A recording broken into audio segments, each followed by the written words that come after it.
할렐루야. 153 저녁기도에 오신 여러분들을 주님의 이름으로 환영하고 축복합니다. 오늘 이 저녁 시간에도 하나님께서 우리 모두가 함께 하실 줄로 믿습니다. 오늘 이 저녁 시간 뜨겁게 우리 찬양하고 또 말씀 듣고 기도함으로 은혜 가운데 하루를 잘 마무리하고 새 마음으로 하루를 열어가는 귀한 복된 시간이 되기를 원합니다. 이 시간 우리 같이 이 찬양을 고백했으면 좋겠습니다. 나 주님의 기쁨 되기 원하네, 내 마음을 새롭게 하여 주옵소서. 우리 같이 이 시간에 찬양하며 나아가도록 하겠습니다.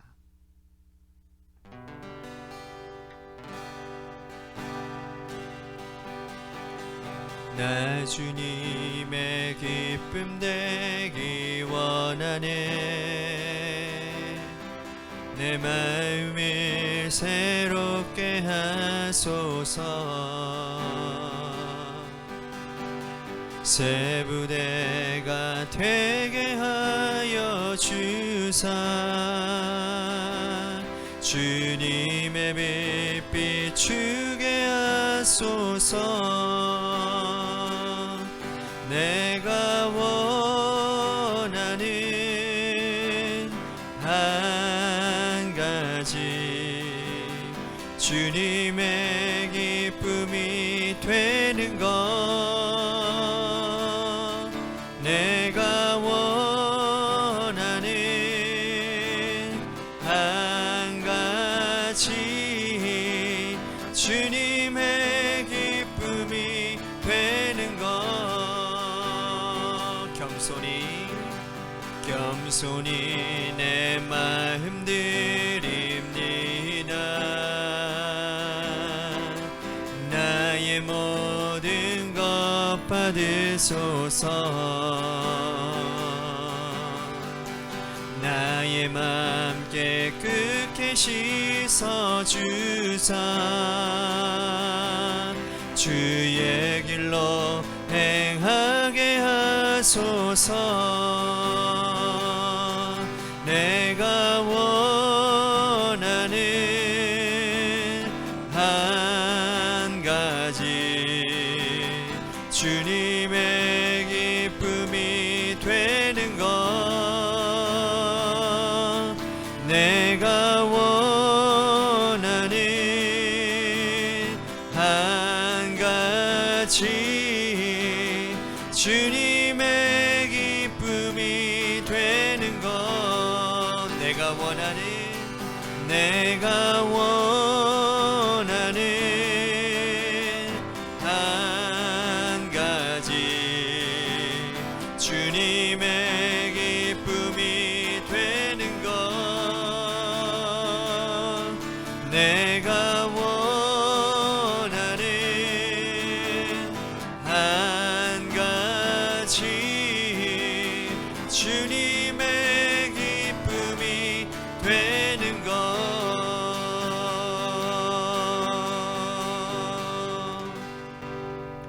기도하겠습니다. 우리의 인생이 하나님의 마음에 흡족한 인생이 될 수 있기를 간절히 소원하며 하나님 기도합니다. 우리들에게 새 마음을 주시고 주님의 마음을 주님의 마음을 담을 수 있는 하나님 말씀의 보따리, 또한 생명의 보따리, 하나님, 그래서 그 말씀을 가득 담은 내 마음과 내 행위를 통하여서 하나님의 영광이, 하나님의 기쁘심이 나타나는 은혜가 있도록 우리의 인생을 붙들어 주옵소서. 오늘 이 저녁 시간에도 우리들이 말씀 듣고 기도하는 가운데 성령께서 함께하여 주시어 성령 충만의 은혜를 경험하게 하시고, 충만함 가운데 주님의 뜻을 밝히 발견하는, 그래서 순종의 결단까지 일어나는 은혜가 있도록 이 저녁 시간을 사용하여 주옵소서. 사랑이 많으신 예수님 이름 받들어 간절히 축복하며 기도하옵나이다. 아멘. 오늘 이 저녁 시간에 하나님이 우리에게 주신 말씀 보도록 합니다. 디모데후서 3장 16절에서 17절 말씀까지 보겠습니다. 디모데후서 3장 16절에서 17절입니다. 우리 같이 한 목소리로 다 함께 봉독하도록 하겠습니다. 시작. 모든 성경은 하나님의 감동으로 된 것으로 교훈과 책망과 바르게 함과 의로 교육하기에 유익하니 이는 하나님의 사람으로 온전하게 하며 모든 선한 일을 행할 능력을 갖추게 하려 함이라. 아멘. 오늘 이 저녁 시간에도 하나님의 은혜를 삼아주셔서 이 자리에 나오신 여러분들에게 하나님의 신령한 은혜와 축복이 함께 하시기를 바라겠습니다. 사람들은 저마다 식당을 선택하는 기준이 각각 다릅니다. 어떤 사람은 집에서 가까운 곳을 선호하기도 하고, 어떤 사람은 인테리어가 깨끗하고 화려한 것을 좋아하고, 또 어떤 사람은 직원들이 친절한 식당을 선호하기도 합니다.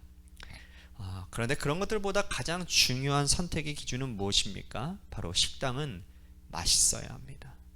맛이 좋으면 그 어떤 것도 용납이 될 수 있을 것 같아요. 그런데 맛이 좋지 않으면 아무리 집에 가깝고 인테리어가 화려하고 직원들이 친절한다 한들 그만 그 식당의 발걸음을 끊어버릴 것입니다. 그래서 여러분들 보시면 맛집 같은 데 보면 굉장히 허름하고 욕쟁이 할머니 있잖아요. 그렇죠? 욕하는 할머니가 있어도 맛이 기가 막히면 그런 거 감수 안 합니다. 그런 거 감수하더라도 문전성시를 이룹니다.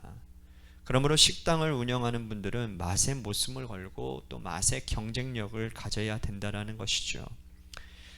신앙생활하는 우리 믿음의 백성들은 하나님 보시기에 내가 어떠한지, 하나님 보시기에 나는 하나님의 사랑을 받을 만한 사람인지를 계속해서 우리들이 살펴봐야 한다는 거예요.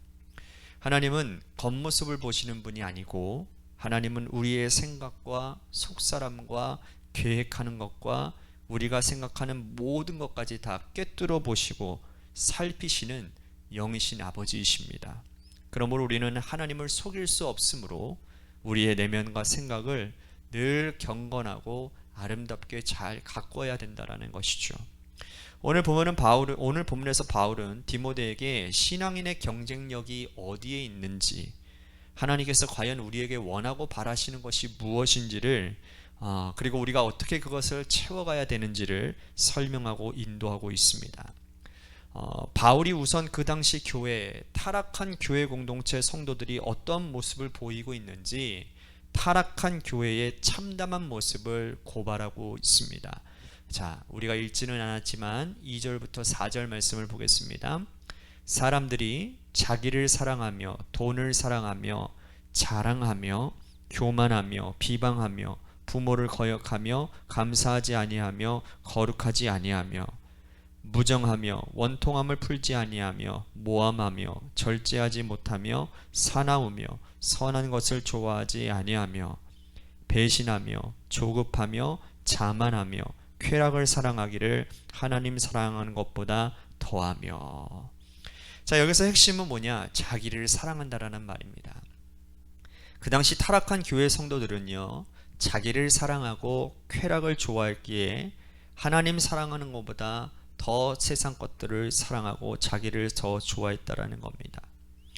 여러분, 세상 사람들이 이렇게 살아가는 건 어쩌면 당연한 일입니다. 하나님을 영접하지도 않았고 그들에게 그리스도의 십자가의 보혈을 경험한 적이 없기 때문에 세상에 믿지 않는 사람들은 자신의 육신의 욕망대로 정욕대로 살아가는 것은 맞는 이치죠. 그럴 수밖에 없는 겁니다. 이건 어쩌면 세상 사람들의 당연한 본능을 쫓아가는 것이죠. 그런데 하나님의 백성들은 자기를 사랑하고 쾌락보다 하나님을 사랑하지 아니하는 것은 이건 하나님의 백성으로서 안 될 일이라는 겁니다. 그런데 안타깝게도 슬프게도 하나님의 교회 성도들 가운데는 이런 사람들이 넘쳐나고 있음을 바울은 감옥에서 마지막 편지에 쓰면서 안타깝게 디모데에게 호소를 하고 있다는 거죠. 바울은 그런 사람들을 이렇게 정의를 내리고 있습니다. 5절 보십시오. 경건의 모양은 있으나 경건의 능력은 부인하니 이 같은 자들에게서 내가 돌아서라. 이런 자들, 즉 교회 안에서 자기를 사랑하는 자들, 하나님을 사랑하지 않는 자들을 가리켜 경건의 모양은 있는데 경건의 능력을 부인한 자들이라고 딱 잘라 말씀하고 있다는 겁니다. 교회 공동체 안에서도요, 여러분, 겉모습만 포장하는 사람들이 많이 있다라는 말씀이에요. 맞습니다. 사람들을 속일 수 있어요. 예배 잘 드리고 헌금 꼬박꼬박 드리고 봉사활동 열심히 하고 또 성도의 교제를 성실하게 하고 늘 사람들에게 웃는 낯을 보이면 경건의 모양이 있는 듯 합니다. 그죠? 사람들은 그 사람의 속사람, 그 사람의 경건의 능력이 있는지 그렇지 않은지 알 길이 없어요. 그러면 어떻게 알겠습니까? 어떻게 알아요? 함께 신앙생활하고 있는 성도들이라도, 그리고 함께 한 지붕에 살아가는 식구들이라도 그들이 식구들이라고 속이려고 작정하고 마음 먹으면 여러분 그 속을 알 길이 없다라는 겁니다. 그런데 하나님은 다 알지 않습니까? 하나님은 우리가 어떤 계획을 하는지, 어떤 생각을 하는지, 하나님은 우리의 생각과 속사람과 계획하는 모든 것까지 다 꿰뚫어 보시고 통찰하시는 분이십니다. 그러므로 바울은 교회 공동체 안에서 경건의 모양만 가지고 살고 능력은 텅 빈 인생으로 살아가는 이러한 악한 자들에게서 떠나라 라고 말씀을 합니다. 이 사람들에게서 떠난다고 문제가 해결되어지지 않습니다. 이 편지를 받는 목회자 디모데도 경건의 능력을 갖추기 위해 항상 애쓰고 달려가고 노력해야 된다는 거예요. 오늘 우리들에게도 마찬가지입니다. 우리 자신이 과연 하나님께서 기뻐하시는 경건의 능력을 갖추고 살고 있는지, 그 능력이 과연 하나님 보시기에 괜찮은 능력인지를 항상 되돌아보고 우리 자신을 하나님 앞에 달아보아야 한다는 거죠. 바울이 이어서 말씀합니다. 경건의 능력을 갖추기 위해서는 꼭 두 가지가 필요한데 그 첫 번째를 말씀하고 있습니다. 12절 보십시오. 무릇 그리스도 예수 안에서 경건하게 살고자 하는 자는 박해를 받으리라. 경건의 능력을 갖추기 위해서 꼭 필요한 것 첫 번째가 뭐냐? 박해를 받는 거라는 겁니다. 이거는 바울이 복음을 전하는 환경에서 당연한 것이었습니다. 그때 당시에는 그리스도가 기독교가 공인되어지지 않은 시절이었기 때문에 그가 복음을 전하기 위해서 이곳저곳을 다니며 교회를 개척하고 또 유대인들에게 복음을 전하고 이방인들에게 하나님의 말씀을 전할 때 당연히 따라오는 것이 뭐였느냐? 박해받는 것이었습니다. 그래서 그 박해 때문에 지금 사도 바울이 감옥에 갇혀 있는 것 아니겠습니까? 이 편지를 받고 있는 디모데도 그러므로 경건하게 살기 위해서 능력을 가지려면 박해받는 것을 두려워하지 말라.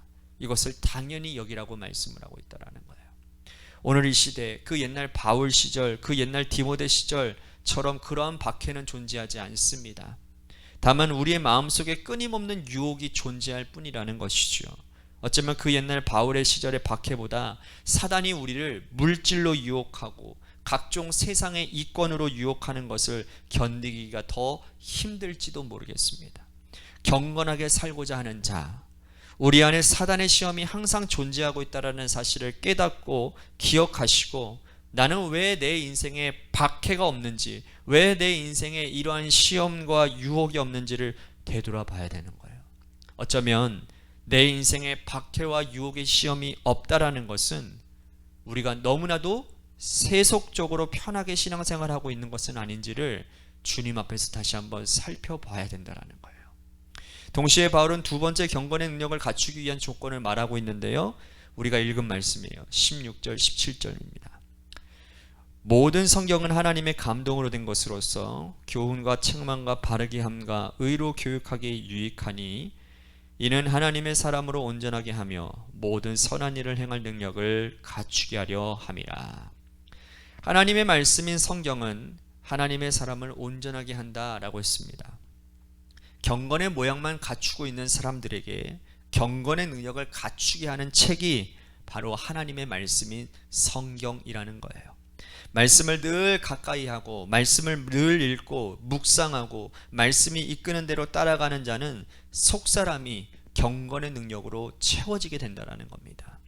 하나님의 말씀과 고난은 아주 밀접한 관계를 맺고 있지요. 오늘 이 세상에서도 우리가 하나님의 말씀을 행하고 지키고 살려고 발부둥치면 고난은 당연히 따라오는 필수 조건이라는 겁니다. 여러분, 말씀대로 살고자 하는데 세상에 고난이 없다면 그건 가짜 그리스도인입니다. 경건의 모양만 가지고 있고 경건의 능력을 부인한 자들이라는 거죠. 우리가 살아가는 직장에서 하나님의 말씀을 지키려고 발부둥 쳐 보십시오. 그러면 당연히 고난이 따라오고 사람들의 이상한 시선이 우리의 내리에 꽂힐 것입니다.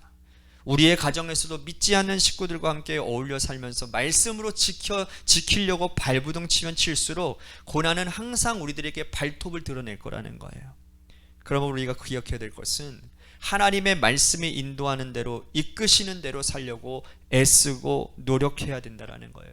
하나님의 말씀인 성경은 부족한 우리를 온전하게 하고 모든 선한 일을 행할 하나님의 능력을 우리에게 갖추게 하는 가장 중요한 무기라는 사실이지요. 사랑하는 성도 여러분, 그러므로 오늘 하나님 보시기에 나는 쭉정이인지 알맹이인지를 한번 하나님 앞에 점검하는 이 시간이 되었으면 좋겠습니다. 그래서 껍데기 모양만 있는 경건의 모습이 아니라 정말 충실한 경건의 능력을 갖추기 위해서 말씀 붙들고 투쟁하며 하루하루 믿음의 싸움에서 승리하는 내가 되게 하여 주시옵소서라고 오늘 말씀을 생각하면서 우리 같이 기도하기를 원합니다. 또 한 가지 우리 같이 기도할 것은 정춘호 권사님 남편분을 위해서 우리 김호중 권사님 또한 김순환 권사님 박경혜 권사님 여러분들의 주변에 있는 우리 교우들을 위해서도 이 시간 기도해 주시고 또한 교회를 위해서 기도합니다. 하나님께서 세워주신 몸된 교회가 주님의 뜻 안에서 오늘 말씀처럼 하나님의 기쁘심이 넘쳐나는 하나님의 영광을 드높이는 그런 교회 되게 하여 주옵소서. 특히나 지역사역을 섬기는 그런 교회 또한 복음전도에 앞장서는 교회 성도가 서로를 연합하고 서로 사랑하기 넘치는 그런 교회가 되도록 인도해 주시옵소서. 마지막으로 여러분들의 삶의 자리와 여러분들의 자녀들을 위해서 기도하시다가 이 시간 돌아가시기를 바랍니다. 노래 끝날 때까지 우리 같이 함께 합심하여 기도하도록 하겠습니다. 기도하시겠습니다.